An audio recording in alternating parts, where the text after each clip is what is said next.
Saya kali ini akan menjelaskan materi termokimia. Di sini sudah saya rangkum tentang materi termokimia. Akan kita coba untuk membahasnya, mereview ulangnya. Yang pertama, pengertian termokimia. Termokimia ialah suatu ilmu kimia yang mempelajari tentang panas atau kalor yang disimbolkan dengan H. H yaitu entalpi. Yang dapat dihitung ialah delta H. Apa itu delta H? Ialah perubahan entalpinya. Dengan rumus Q sama dengan delta H. Ini sama ya, Q sama dengan delta H simbolnya. Nah, lalu sebelum kita mempelajari cara perubahan entalpi, sebaiknya kita harus tahu dulu apa yang dimaksud sistem dan apa yang dimaksud dengan lingkungan. Untuk sistem ialah segala sesuatu yang menjadi pusat perhatian sistem. Contoh, Mg tambah HCl. Yang dimaksud sistemnya ialah yang di dalam ini, yang jadi pusat ini, Mg tambah HCl. Jadi itulah sistemnya. Dan lingkungan segala sesuatu yang berada di sekitar sistem. Jadi untuk lingkungannya ialah segala sesuatu yang berada di sekitar sistem ini.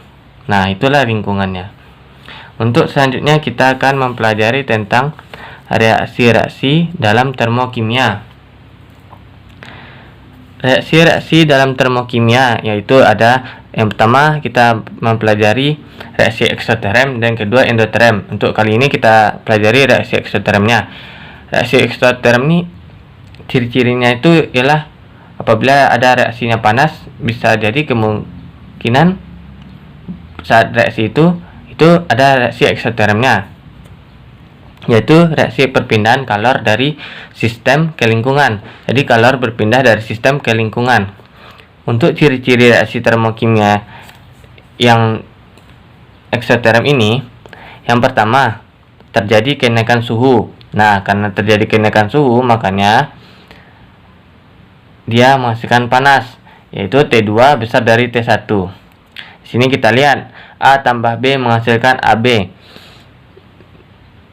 Nah, di sini kan yang reaktan sama produk yang lebih tinggi suhunya dari produk, makanya di sini T2 besar dari T1. Nah, untuk yang kedua, karena tadi sudah terjadi kenaikan suhu, yang kedua itu cirinya ialah dihasilkan kalor atau dibebaskan kalor. Contoh misalnya nanti di soal ada reaksi, soalnya berbunyi A tambah B menghasilkan AB, dihasilkan kalor sebesar 25 kJ. Nah, jadi kalau ada kata-kata dihasilkan kalor atau dibebaskan kalor, berarti itu termasuk eksoterm. Nah, untuk yang ketiga, untuk delta H dari eksoterm itu bernilai negatif. Delta H-nya kecil dari 0. Delta H rumusnya Hp kurang Hr. Maka karena dia delta H-nya bernilai 0, karena delta H-nya bernilai negatif, maka Hp-nya kecil dari Hr. Nah, karena itulah untuk diagram tingkat energinya, untuk yang eksoterm nih, contoh nih, di sini ada reaktan, ada produk A tambah B menghasilkan AB. Delta H-nya negatif.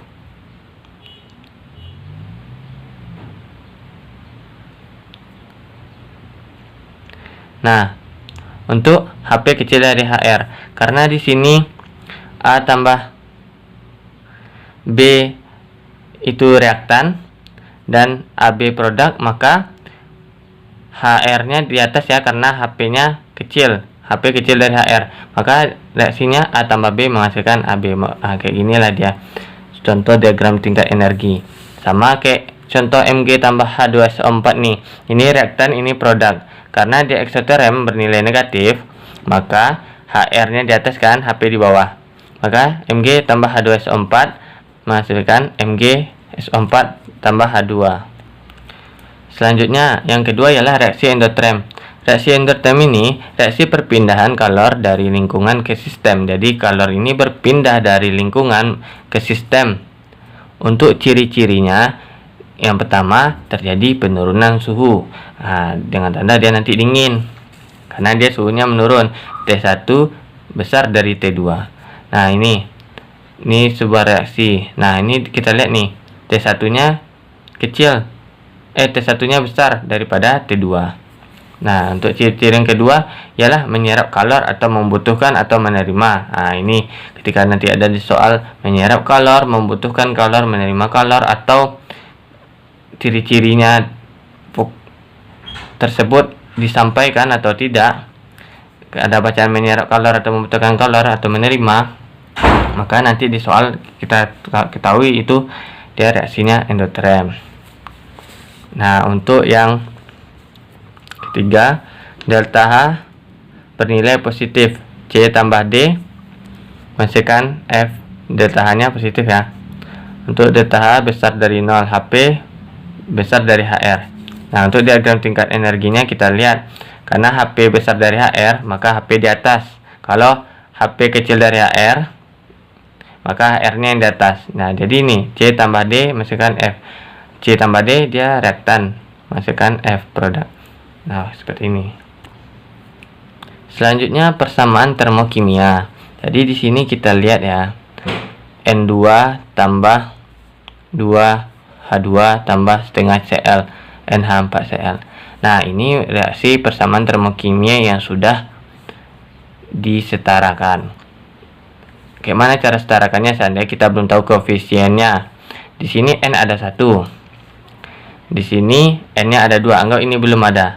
Di sini N ada 2. Bagaimana biar dia 1? Maka dikalikan setengah. 2 kali 1, 2 bagi 2, 1. Maka sudah sama. Begitu juga sama yang H. Di sini H ada 2, di sini H ada 4, maka dikalikan 2. Di sini Cl ada 2, di sini Cl ada 1, maka dikalikan setengah. Begitu juga sama yang CaCO3. Kita lihat Ca ada 1, C ada 1, C ada 1, C ada 1, O ada 3, maka dikalikan dengan 3. 3 per 2. Nah, 3 per 2. Nah, selanjutnya kita bahas tentang perubahan entalpi standar. Nah, ini nanti perubahan entalpi standar ini kalau ada derajat di sininya baru itu yang nama perubahan entalpi standar. Kalau tidak ada berarti perubahan entalpi saja, belum standar. Untuk simbol atau satuannya ialah kilojoule per mol, joule per mol, kilokalori per mol, kalori per mol. Nah, ini dia sudah standar kalau satuannya seperti ini. Nah, ini rumusnya. Karena tadi Q sama dengan delta H, maka delta H standar sama dengan delta H bagi mol. Nah, ini rumus delta standar. Lihat nih, ini standar, berarti nanti satuannya kilojoule per mol, kilojoule per mol. Nah, ini N2 mol. Ini bisa teman-teman baca kalau perubahan entalpi delta H saja, perubahan entalpi standar ada derajatnya. Untuk rumus mol bisa teman-teman lihat. Saya tidak akan membahasnya panjang-panjang lagi. Cuman kita ketahui saja di sini ada beberapa rumus mol yang insya Allah ini pasti berguna sampai seterusnya membahas kimia ini. Untuk selanjutnya kita akan mempelajari tentang macam-macam perubahan entalpi standar. Yang pertama ada delta H pembentukan, simbolnya delta HF. Artinya ialah perubahan entalpi yang menyertai pembentukan 1 mol senyawa dari unsur-unsurnya yang paling stabil. Jadi hanya 1 mol. Koefisien juga dianggap sebagai mol di dalam sini. Nah, di sini kita lihat pembentukan unsurnya sebelah kanan ya. Ini unsur-unsurnya yang dibentuk menjadi senyawanya CaCO3. Di sini sudah stabil ya, Ca1, Ca1, C1, C1 dan O-nya 3, direaktan juga O-nya 3. Begitu juga untuk seterusnya, bisa teman-teman lihat dan teman-teman amati. Untuk selanjutnya, untuk penguraian. Kalau penguraian ini unsurnya senyawanya di sebelah kiri. Contoh untuk penguraian ini artinya hampir sama dengan pembentukan tadi. Ya, tetapi di sini penguraian 1 mol. Kalau yang tadi pembentukan 1 mol. Nah, di sini kita lihat CaCO3 yang mengurai, jadi unsurnya Ca tambah C tambah 3/2O2. Nah, di sini bisa teman-teman lihat.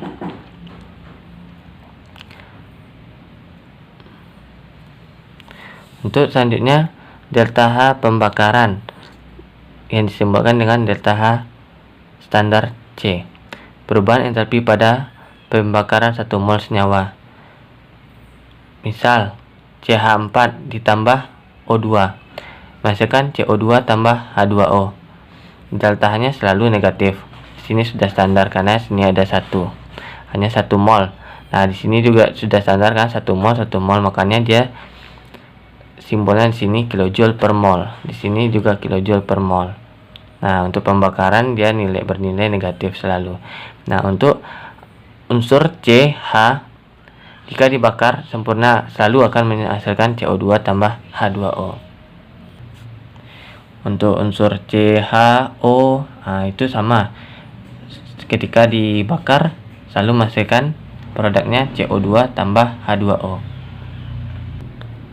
Nah, di sini tersedia soal untuk kita membahas tentang persamaan termokimia. Nomor 1 yang A, delta standar D. D berarti penguraian, maka unsurnya di sebelah kiri. Nah, kita jawab. Sini MgCl2 mengurai menjadi Mg tambah Cl2 dengan nilai perubahan entalpinya minus 122 kJ per mol. Karena di sini kJ per mol artinya dia 1 mol, sudah 1 mol, maka di sini harus 1 mol. Maka kita setarakan, di sini Mg ada 1, di sini ada Mg1 di produk, di reaktan Cl2 ada 2, di produk juga ada 2, maka sini ini sudah setara. Selanjutnya yang B, delta H pembentukan. Kalau pembentukan berarti senyawanya ada sebelah kanan, maka karena CaOH 2 kali maka terdiri dari unsur Ca tambah O2 tambah H2 menghasilkan CaOH 2 kali. Nah, di sini kita setarakan. Ini perubahan entalpinya ialah minus 11 kJ per mol.